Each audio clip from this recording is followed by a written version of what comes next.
Hey guys, this is Amit from Players Box, still with the excitement of Wimbledon, but we're back on tour. 4 tournaments this week on the ATP calendar. Everybody's getting ready for the Olympics next week, which is a huge event. Doesn't award the ranking points, but a very, very prestigious event happening once every 4 years or 3 years in the case of COVID in Tokyo. Today I wanted to use this opportunity to talk about those 250 events mostly because I'm not liking what I see this week on tour, and I think that this is something that has to be handled properly one way or the other.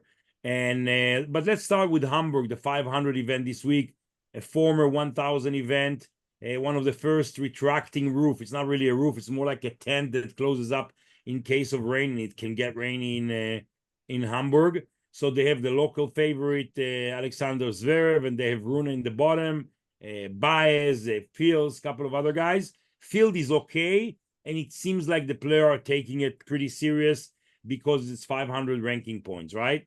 So my main issue is with the 250s that we have this week. Gstaad, Bostad, both on clay in Europe, and Newport in grass for the last time in the US. Now, the issue is that these 250 events are part of the tour, right? They're a great opportunity for the fans to see the players locally. They don't have to travel to Grand Slams to see them. It's a opportunity for, yes, younger players or lower ranked players. I think that first of all, 4 tournaments in the same week, 500 competing with 250 and everything is a mess. They got to put order into it. So yeah, we know that Newport's getting off the calendar, like Atlanta next week, 250 getting off the calendar in order to make room for another 500 next year. So it seems like the ATP is pushing more and more towards bigger events, which we know that the points awarding will make everybody kind of have more of a commitment towards the tournament and towards the fans. Now, as a former tournament organizer and a tournament director on the ATP Tour, I can tell you guys that the tournament directors are putting a lot of effort, sponsors, tickets, you name it, all the facilities, hosting the players, courts, everything that needs to be done, just like it's like their little mini Grand Slam, right? And then the players are coming, and you don't really see in those 250s that commitment that's required from a professional player, and I'm talking mostly about the top guys. So we know the top guys are getting guarantees, they're getting appearance fees to come to these events. It seems like in Gstaad, there's Tsitsipas there. Okay, Stan Wawrinka, the local guy, last time to see Dominic Thiem, kind of okay. Bostad got a present in the appearance of Rafael Nadal, who wants to get ready for the Olympic. But yesterday, they lost both of their top 2 seeds. So they lost Casper Ruud, an easy loss for him, to Monteiro, the Brazilian. That shouldn't happen, not in the first round. And but at the same time, he's playing doubles with Rafa, and they won a super tiebreak 12-10. Then in the bottom of the draw, Rublev got defeated by Tirante, the Argentinian. Now, I have no problem with these guys losing, but all of a sudden, the level becomes like a challenger level, the most. So yes, you have Rafa there. He's playing Nori today. What happens if he loses? Then what are you left with? So Nori. I know that these don't. I don't know. I just feel the commitment towards the from the tour and from the players and everyone towards the local fans is missing, and I think that's going to hurt the game. What's your opinion about it? Yeah, first of all, I think the 250s are super important. It's trying to cut all those 250s. I'm not sure it's good. It's good for the fans because they can, in reasonable prices, go and experience top level tennis, and 250s could have amazing matches. So it gives them the ability to see top 100 players playing. And if people are coming and not giving their 100%, it's not good for the sport. It's not good for the fans. If someone like Casper Ruud comes in and losing, it's like, what's your attitude? Yeah, but it's not about losing. It's how committed are they for the tournament. Now people will tell you, hey, it's right after a Grand Slam. Casper Ruud lost in the second round. First round or second round? First round, I think. At Wimbledon. So he's been out for 2 weeks. So it's not like same as Rublev. yeah. So So yeah, they might be depressed, about what happened in Wimbledon, and they just coming to play out don't of. go. But So don't go. Yeah. If you're committed, you gotta give your show. You gotta give your best. Now you Yeah. can have a bad day in the office. You can lose. That can happen. But it's really about how serious and how committed you are. And I have a little bit of a problem there because I feel that, remember, not everybody can go to the slams. Not everybody can watch you when you play the slams. You're playing center court here. It's broadcasted, on Tennis Channel and on Tennis TV and sometimes on the local TV of the country where the tournament's played. Now there's a whole wide issue over the 250s, and remember, there's still about 50 of them, so they are the heart of the sport. Yeah. So if you And want it's to a turn miss. these, As a fan, it's a miss because the guys in Marseille, they do a whole big celebration around it. They have the support from the city. It's a celebration of tennis. No, I tell And you, the tournament directors are this is their job. They're putting a lot of effort into it, I just believe that the commitment from the top players and the commitment of the tour towards this event is not really there, and that might hurt them. Now, you guys don't forget, these are tournaments where the players are reachable, the players are walking next to you, the players are right there. So it's a huge opportunity to connect with those fans, And now, if they want to turn the tour into just big events, go for it, but as long as these tournaments are there, they cannot be like a third category tournament and more like challengers. More than that, I'll give you an example for Newport.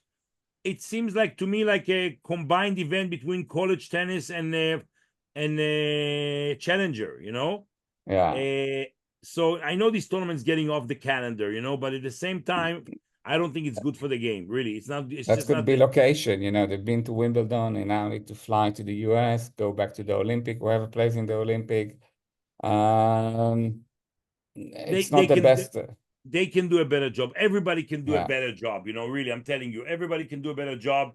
There's many ideas. Maybe local players have to be committed, mandatory to these two. As long as these 250s are there, guys, treat them properly. They're part of the tour. Now, besides the fact that there are opportunity to collect points and so on and so on, An important it's mostly opportunity to coming from the collect top players. big points for the people that try to climb up the ranking. Casper Ruud was the king of 250. Rublev was the king of the 250. I They know, but got a then what lot happens, of once you points start, through there. yeah, but look, if Casper Ruud has, I don't know, 4,000 points or 3,000 points, and then he's playing for 250 points, then there is an issue. I would do it this now. I know that as they get closer to the weekend, the whole level of commitment is growing, right? But Yeah. I would even think about, listen, you won an ATP event, get some type of a bonus, right? Imagine that there was another additional 100 points for winning the tournament, okay? Yeah. So it would make the whole thing. Or if you won 2 throughout the year, you double your points, whatever. Something to motivate these top two guys, these guys. And in every 250, there's not more than one of two guys from the top that are playing, right? So you gotta motivate more and more guys to play it, number one. And you got to motivate them to take it properly, not just through the appearance money, because it seems like the points are not enough to motivate them. And I get that. So maybe, like I said, a bonus over winning the event would make these guys to take it more seriously. Otherwise, 250s are going to disappear more and more and more. And okay. And the same thing can happen eventually to the 500s once there's more of them, right? But you have to build in tennis. You have to build the ability to accumulate points, not only in big events. And that's one of the foundation principle of the tour. So if you're gonna kill the 250, so either do more 175 challengers, you have to build that layer there. If there'll be a hole in the layer of the scoring system, it might short term will get more interest in the big tournaments. Look, we're not here to solve the problems there. I'm just saying there's something that needs to be done. So when there's a tournament which is on the calendar, you want to see a stronger commitment in the entry list and also during the tournament by all players, right? That's the incentive. This is the game. This is what the meaning of all this game, right? And don't forget, players should be more accessible there. This is an opportunity to meet new crowds and not just the Grand Slam crowd, right? And I think that a better job needs to be done there. Look, I can understand the situation where they're parting way. The 250s are parting way from the bigger events, right? The 500 and the 1,000 events, and definitely the slams. They're very far away from it. Prize money wise, points, attention, everything, exposure and everything. The challengers are closing out from below, so they're kind of becoming irrelevant. And there's some iconic tournaments over there. You mentioned Marseille. There are some amazing tournaments over there that have supplied work, living, points, everything, to the players. So I just hope that the decision makers and the players should start taking them more seriously. Now, if you have a tournament like Buenos Aires and you have 8 local guys playing, that's one thing. But if you have a tournament like in Sweden, where the top Swedish players are out of the top 100, so very quickly from the second round, maximum the third round, it's all about other players, right? So it's not about the wild cards you gave. It's not about to the local players. It's not about your top local players. It's about the top guys committed and giving it all in those 250s. That's the heart of the game, and I hope that they will do a better job moving forward.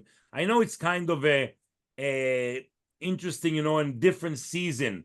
Clay courts now, after Wimbledon moving on to the hard courts, that clay court season is stuck there, But guys, the next time you're going to meet on clay is going to be in South America in end of February after the Australian Open, right? Yeah. So that's more than 6 months from now. So use that question is and remember. If that, it's a question of also how you plan the schedule. If maybe, putting those tournaments right after Wimbledon, it's an anticlimax. And we have the Olympics. I know, but what I'm saying is, if you enter the tournament, they got to take it more seriously, right?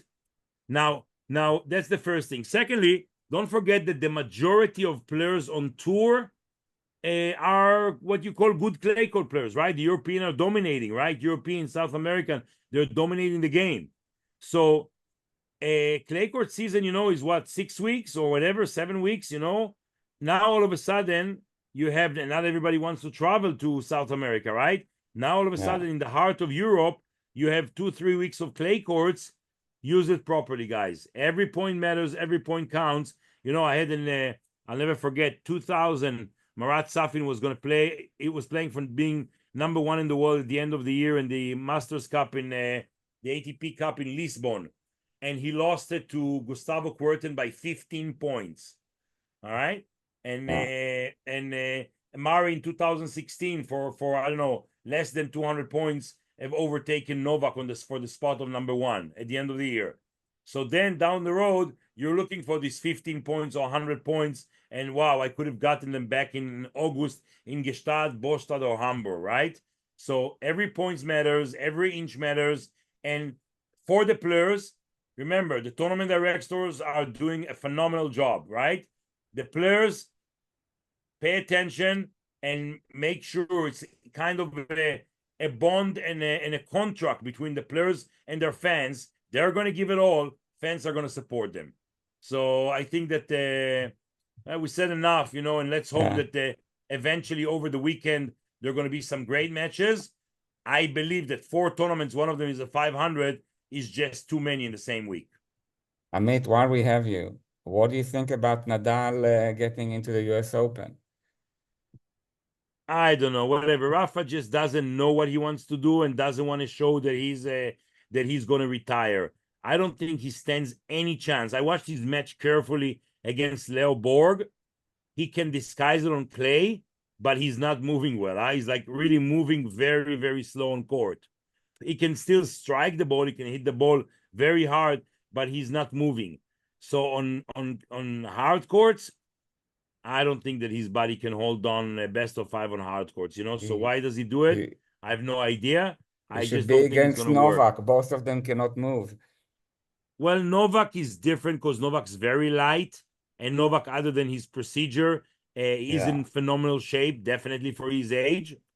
So yeah, he needs the court to help him indoors, grass court, hard court's going to be much more different.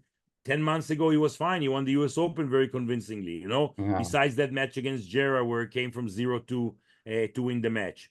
But I think it was in the third round. But Novak's a bit different story. He wasn't out for so long like Rafa has.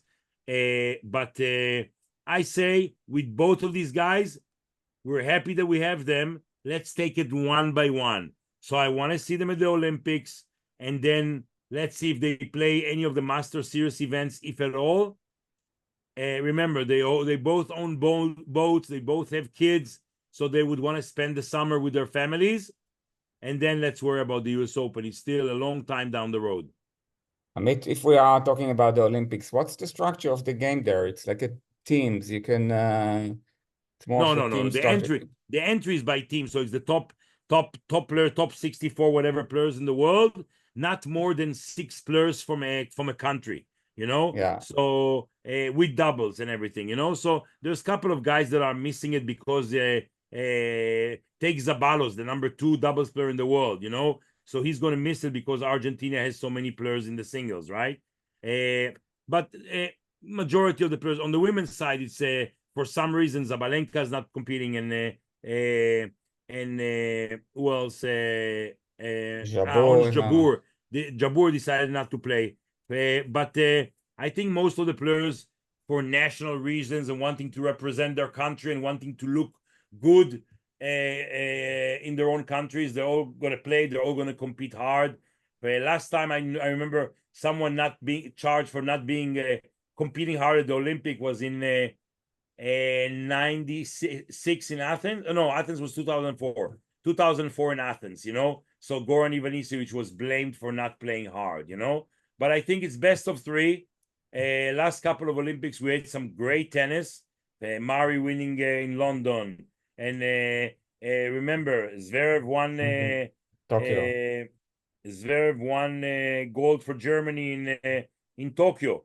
That was in 2021 because of COVID.